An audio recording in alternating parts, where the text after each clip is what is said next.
South Central. Okay, very good. Do you have a question for our guest? Yes, I do.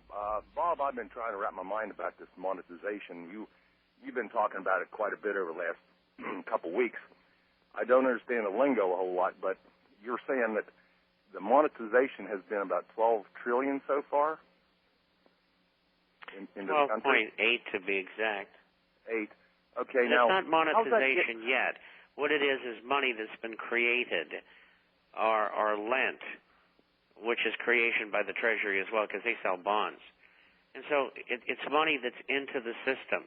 And some of that money did not only go to American financial interests, but also to foreign financial interests as well.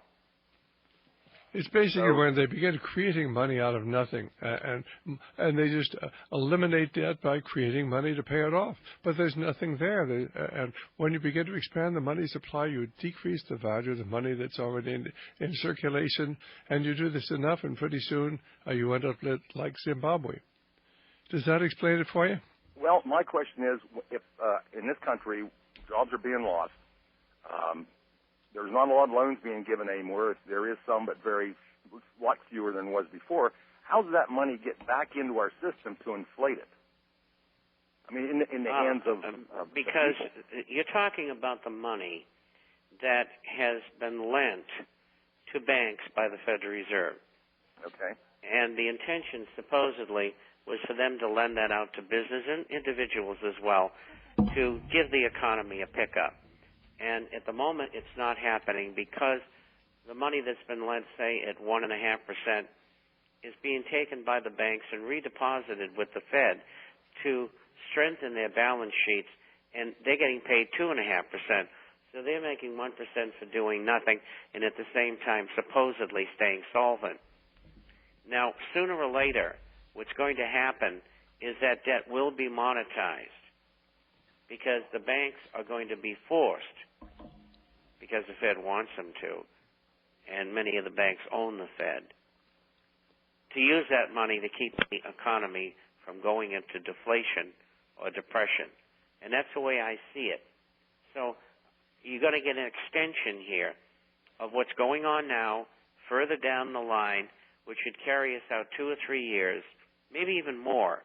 And then finally, I think, once they get World War III going, they'll pull the plug financially and economically in the whole world. And the whole thing will go swimming down the sewer. And the war will have everybody's attention because people are dying.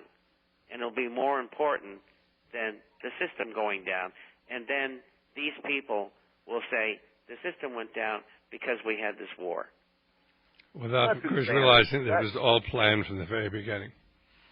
And one reason we're not having the hyperinflation now is because worldwide they've lost almost $60 trillion. And I suppose here we've lost, 12 or $15 trillion that's just disappeared with a collapse of the housing market, the collapse of the stock market. That's money that we thought we had. It was all a figment of our imagination, but that money's gone.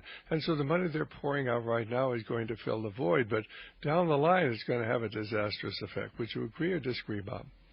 Absolutely. The delay that they're putting into the system by the machinations that they're going through is deliberate. They know what the outcome's going to be. These people are not dumb.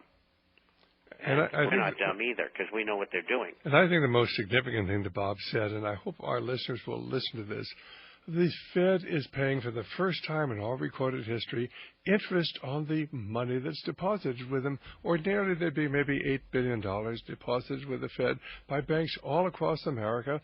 That is the fraction of the reserves they have to keep. But now the Fed is paying interest. Why, they're holding over $500 billion of banks, money that could be let out. They don't want the money let out. They want this crisis, but they can't tell you that, the markets are frozen. They tell you people can't get loans. They can't because the Fed is paying interest on the reserves and has taken, $500 billion out, which would be, by the fractional reserve system, allow almost $5 trillion. That money could be loaned and is not going to be loaned. because they want this crisis. People have to understand nothing as it appears to be. Hey, thanks very much for calling. Let's go to Russell, who's in Wisconsin. Hi, Russell. Do you have a question or comment? Yes, I was wondering if Bob Chapman has any news or information on future bank failures, because I remember reading an article last year where someone was predicting at least 100 banks are going to fail in 2009. What are your thoughts? That's a conservative prediction. There's about, I think the number's 22, 3 or 4 right now. But I think that'll accelerate as we go along. And I think in the final analysis, before this thing is over, we'll probably lose 2,000 or 3,000 banks. And, of course, one of the reasons for what's going on is consolidation of the banking industry. And if you can boil it down to, say, a half dozen major banks and most of all the other banks are out of business, then it's much easier to implement a world financial system in behalf of world government. Does that answer your question, Russell? Yeah, I think so. So you think there will be more bank failures this year, but it doesn't seem like I hear a whole lot of publicity on that so far.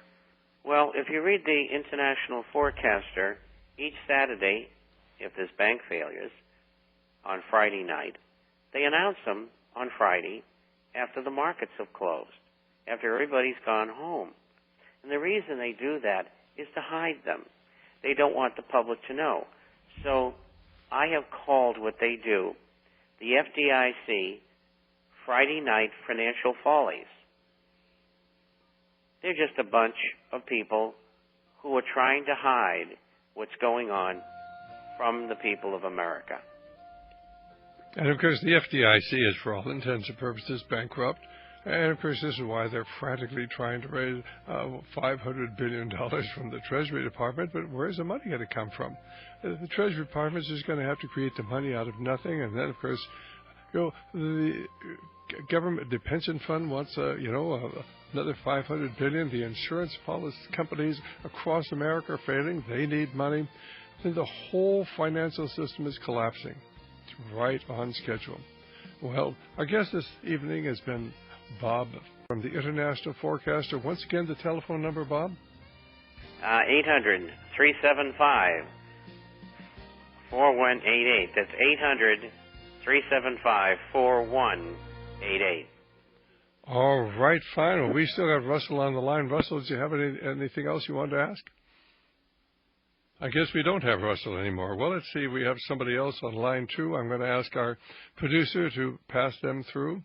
And, of course, we'll see if we'll have a question not being passed through. So, Bob, what are the final message that you would like to give to our listeners? Bob, are you there? Yeah, I had to think for a second. All right, I think the most important thing is what I talk about and have talked about for some years. Number 1, have food. Dehydrated and freeze-dried food, you've got to get it in, because if you're out of work, at least you can feed your family.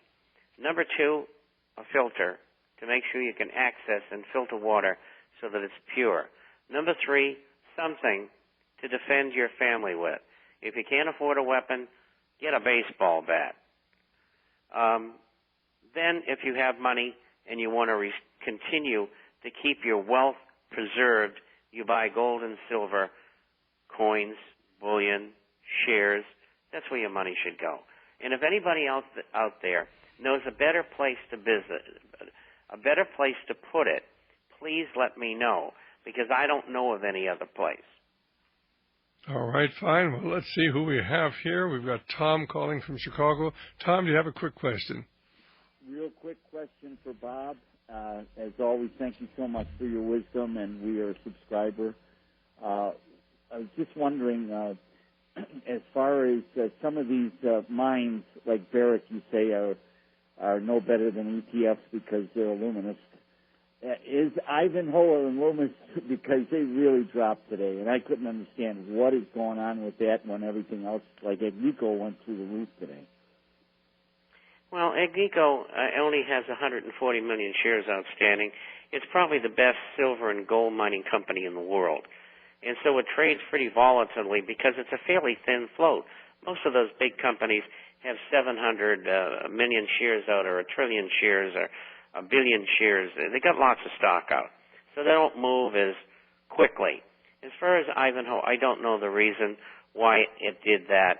I think if my memory serves me, Mr. Friedland is the one who runs the company, and I have never recommended one of his company stocks when I was a broker or now, because I don't like the way he does business. And I think you have to be with that said, you can put your money someplace else. All right, yeah, I'd like to once I break even. All right, fine. Thanks very much. Thank you. Bye-bye, and thank you very much, Bob. We'll look forward to talking to you next week at the same time. Terrific. Thank you, Stan. Bye-bye. God bless. Okay, that was Bob Chapman here at the Radio Liberty, and I hope you enjoyed what he said.